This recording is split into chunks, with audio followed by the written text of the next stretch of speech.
Good evening, everyone. You're watching the Just Keep Up podcast, where we're one step ahead. I'm Kurt Johnson, and I'm excited to be back to you guys here on this Monday. We have a great show planned for you tonight. We have a lot to talk about, lots to get into. Big show. Our featured story tonight, we're going to be talking all about the lawsuit against Fox Sports News. Allegedly, Skip Bayless, Joy Taylor, and others are involved in sexual allegations. This has been a wild turn of events. I mean, Skip Bayless was viewed in the media as this, innocent guy. He hated LeBron, but this innocent guy, he's 70, 80 years old, innocent, he means nothing. I mean, he had a little argument with Shannon Sharp a couple years ago, but all in all, a pretty decent stand-up guy. And he's getting crushed in the media right now, right? And then, and obviously, guys, if you don't know Joy Taylor, she's a host on one of the earlier shows on Fox, one of the earlier sports shows on Fox.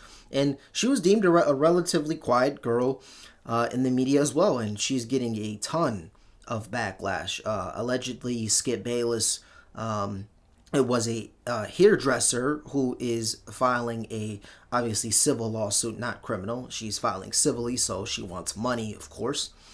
But hairdresser, forgot her name, but she's alleging these sexual assault counts against her, and she's saying that Skip Bayless on numerous occasions was how do you put this in the best way, pressing up against her, making her feel weird with uncomfortable comments, saying she can be quiet because she's a woman, etc. Kind of funny, right? But we're gonna talk all about that because these are it's not too crazy, it's not too vulgar, so we can have some jokes in here. It's not too vulgar. But we will be discussing that because this is sort of a big deal in the media right now. And also Ocho's name is involved in this. He's another guy on the Fox News where he's involved with sleeping with Joy and all this other stuff. And Joy is being accused of using her sexuality to level up in the Fox Sports News. And I mean, I'm going to be honest, are we not surprised? I mean, this kind of happens all the time. I mean, everyone's making such a big deal out of this. And some of her comments were, I'm just going to sleep with him for leverage and then accuse him of doing things to me after, if it does get out and caught. She's married and she cheated with 2 or 3 other guys to leverage her sexuality to her advantage to move up in the company. But I mean, we see this all the time. It's just not leaked, right? So even the stuff with Skip, I mean, you see it all the time. I mean, not to excuse it, or I'm not excusing it, but I don't think this is the biggest deal in the world. But I mean, everyone's making a big deal about it, so we're going to talk about it. We're also going to be talking about Aaron Rodgers, guys. As you guys know, he is my favorite athlete probably ever, right? But certainly my favorite football player. But he had a vintage performance in his last game, 4 touchdowns, 1 interception, had the 1 pick on the first pass of the game, right? It got tipped at the line of scrimmage, as of so many of those this season. But excluding that awesome game, vintage game, he threw one to Devontae, threw one to G, threw one to Brees, or sorry, not G, threw one to Brees and then one to Allen Lazard. So hitting a couple of his hometown Packer buddies. I kind of like to see that. So we're going to be talking about that and my final thoughts on where he's probably going to retire. So it was a little bit emotional for me, but where he ranks on the all-time list, we're going to be talking about that. And then we're going to finish it up with someone that played in that same game. It was Tyreek Hill. The Tyreek Hill saga. He now is the second NFL star, right? Because I consider Campbell to be at least a pretty good player, or borderline star. But Tyreek Hill is a superstar, and he decided to bench himself in the game and refused to go back into the game in the fourth quarter when he found out that the Dolphins had a 0% chance to make the postseason, as they needed the Chiefs to beat the Broncos. That did not happen. I don't think the Chiefs scored, right? I think the Broncos won 38-0. and their playoff hopes were eliminated, and he decided to sit himself. And Mike McDaniels asked him to get back into the game. He refused, and he said, "I'm just not going to play." Tyreek Hill commented on this after the game, and he said, "I'm just doing what's best for my family. I'm out," and left. Now, you see, this is the problem with society. Are people like him, right? This is the problem with society in general. You figure out that there is no long-term benefit in it for you anymore, and what do? You quit on 52 other men that are counting on you to perform. That's what you do. When there's no benefit in it for you, you give up, screw everybody else. Right? That's the mindset of people. And it really irks my soul that these are the types of individuals that succeed in life. Are people like him. People that only give a damn about themselves and their family, and that's it. What about those guys that blocked for you and took hits for you? What about those guys? What about the training staff that was able to get you ready and took time out of their day, right? And took time out of helping out other people to help you out, to get you prepared and ready for the game. And you just say, "No, I'm just not going to play. Screw it. I'm going to do what's best for my family." Are you serious? So is your family the one that's giving you 100% treatment? Is your family the one that's blocking, defensive linemen 350 pounds, 375 pounds, so you could take a short out route to the house, right? Is your family putting their lives on the line every single Sunday for you? Not to say that they wouldn't, but are they? No. It's these people in the locker room. It's your brothers. And you tell your brothers, "I don't care about you guys. I'm not playing because we're out of the playoffs."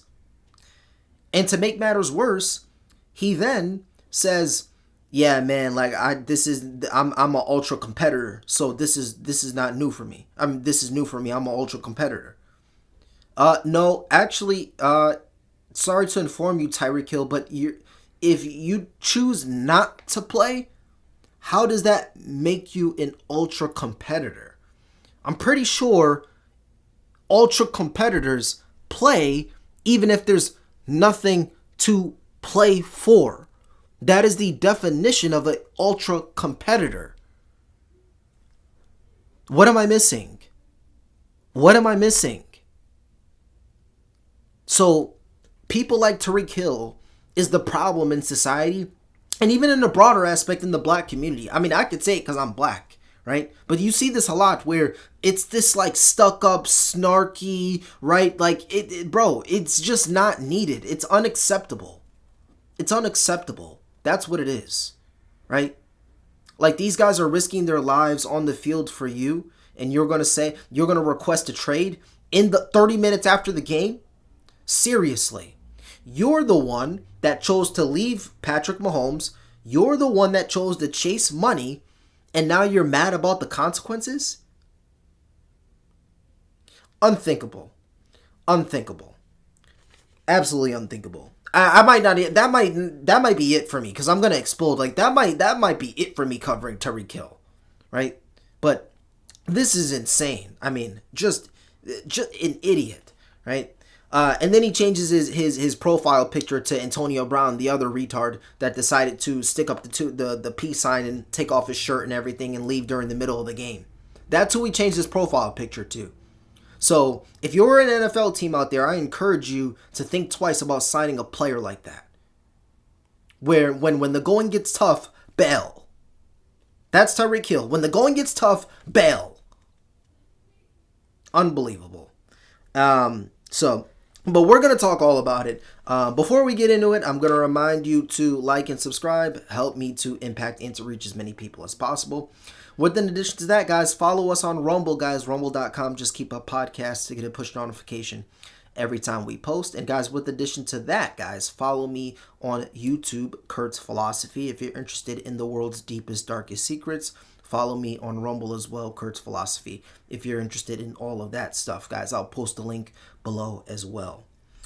But other than that, guys, we're going to jump right into this thing, guys. It's going to be a shorter show. without Pete. But nonetheless, it's going to be a great show. So we're going to get into it, guys. I'm going to read you guys an article here. This is from the front office here. But this thoroughly explains the story, guys. I'm going to read a little bit of it, not all of it. But it says, a former Fox Sports hairstylist alleges in a lawsuit that a network executive used his position to sexually harass women, as well as that Skip Bayless touched her inappropriately and propositioned her for sex. Okay, her name is Nushin Faraji. I'm probably saying it wrong, but it's okay. But it says the lawsuits include Charlie Dixon, which is the Fox Sports EVP, Skip Bayless, and FS1 host Joy Taylor. It says, after starting work on Undisputed Morning Show, starting Bayless, the suit alleges he began giving Faraji lingering hugs and kisses on the cheek while putting his body against hers and pressing against her breast. The single mother alleges she reportedly told Bayless she was not interested in him and that she did not date at work. She also claims she told Bayless she was suffering from an ovarian cancer after developing issues with her left ovary. This is very vulgar. What the hell? Approximately 1 week later, Mr. Bayless made another move on Viraji, and she responded, "Skip, stop. You have a wife." Mr. Bayless responded, "Aren't you Muslim? Doesn't your dad have 3 or 4 wives?" What the... Yo, G. And then apparently he offered her $1.2 million for sex. Now, she's alleging this. There is no evidence to back this up. No messages, no recording. She's alleging this. Single mother, 60 years old, kids, ovaries dried up. I don't know if Skip really offered her $1.2 million. Don't know how true that is. And guys, that's really, I'm not even going to read the article with Joy. If you guys are interested, you can read into it. But I'm just going to give my quick thoughts on it. Like I said, I don't really feel this is a big deal. Maybe I'm just, maybe I'm just tough, and maybe I'm just a man, and maybe I'm just, you're a man, and, that can't happen. Although it does say in the article that she did call HR a couple of times and they've done nothing about it, right? So I'm not saying it's excusable for a woman to feel uncomfortable or anything like that in the workplace. But if you're giving the man a hug and, you feel it's kind of awkward, why continue giving him hugs? Right? Like, there's so many questions. Why continue being his stylist? Why don't you just switch and get another one? Say, I don't want to do Skip. You have the ability to do that. Right? I don't want to do Skip. Do someone else. I want to do Shannon. I want to do fucking... Who was on the show at the time? Lil Wayne. I want to do him. I don't want to do Skip. Creepy old man. Right? But why continue to be his stylist? Why continue to give him hugs if he's doing things that you don't like? And yes, you called HR, but clearly the money at the time was more important, right, than how he was making you feel. So there's clearly an issue here. And then you're saying Skip offered you $1.2 million to sleep with you? Really? I find that hard to believe, bro. That a washed up, dried, leftover removal 60-year-old Fox Sport hairstylist, single mother woman, he'd pay $1.2 million. Like, it's not like the girl was hot. Like, it's not like she was a 21-year-old, 30-year-old, 21, 25. We're talking 50s, 60s. Like, this is an old hag, right? But that's what it says. And it's like, dude, like, my thoughts on it are like, this is just very rare to hear, right? And don't get me wrong, I think that this is, this falls more into the conspiracy theory, guys, if you're interested in Kurt's philosophy. But all of this stuff happens to older men at the back nine of their careers, right? They're all alleged of sexual assault. But it's funny because when it actually happened, no one says anything. Why is it always at the end of their careers? Right? Like, why is it always at the end? It's always at the end, right? You have to question that. And then again, she's filing civilly, not criminally, right? Because civil is money, right? Civil is dollar signs, right? She's dollar signs. So it's 5149. So even if there's a probability, right, a higher probability that it did happen, she will win. It's not criminal where you need a 99% chance without a reasonable, without a doubt. He's guilty, right? So it's not that. It's 5149. The probable that he did it, she's going to get a bag, right? She's going to get paid. And so I always find that a little weird, right? But she does talk about Joy Taylor in there and how she used her leverage. And if it was all just about ruining Skip's reputation, why would she throw Joy in it? I get it. But it just seems unbelievable to me. I'm sorry. It just seems not real. Like, did it happen? Maybe. But do I think Skip really offered her $1.2 million? Absolutely. Give me a break, bro. I don't think that that's true. But maybe I'm just naive. I don't know. But leave a comment. Let me know what you think. Let me know if I'm being too harsh and, we should dig more deep into the story. But I don't know. This just sounds like a woman after money. This wouldn't be the first. But we're going to move on, guys. We're going to get into our second story, which is Aaron Rodgers, guys. He had a epic performance, 4 touchdowns, 1 interception. Had the 1 interception early on in the game. It was actually the first play of the game. And then from there, he was absolutely phenomenal. He threw 4 touchdowns, led the Jets to a win. And it was a nostalgic performance. I'm not gonna lie. It was a very nostalgic performance. We saw him throw one to Tay, throw one to Brees, throw one to Allen, and then throw one to Conk. He threw one to Tyler Conklin, his tight end, for his 500th career touchdown. So his touchdown interception ratio, as it stands, is 503 touchdowns to 116 interceptions. That's almost a 5-to-1 touchdown interception ratio. That's unheard of in sports. Absolutely unheard of. It's a joke that you could be that good at football, right? So Lamar Jackson is probably having the best year that you can think of, and his passer rating is still the second highest of all time. Aaron Rodgers was the first at 121 in that 2013 season when they went 15-1. Or 2012 season when they went 15-1. So that just goes to tell you how bad this dude was. So obviously he's my favorite quarterback all time. Seeing he's the reason why I fell in love with the game of football.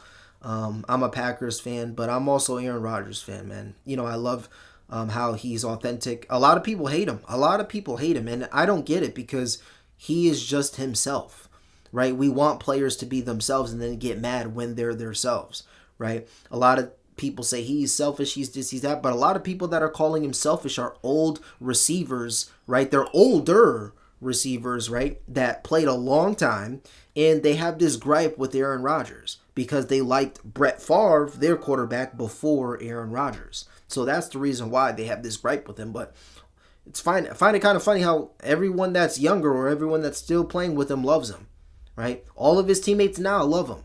It's only the Greg Jennings that played with both of them that like Brett Favre more, right? It's only the Donald Drivers that like him more, right? But the Jordy Nelsons, the Randall Cobbs, the Devontae Adams, the Brees Hall, the Garrett Wilson, everyone loves him.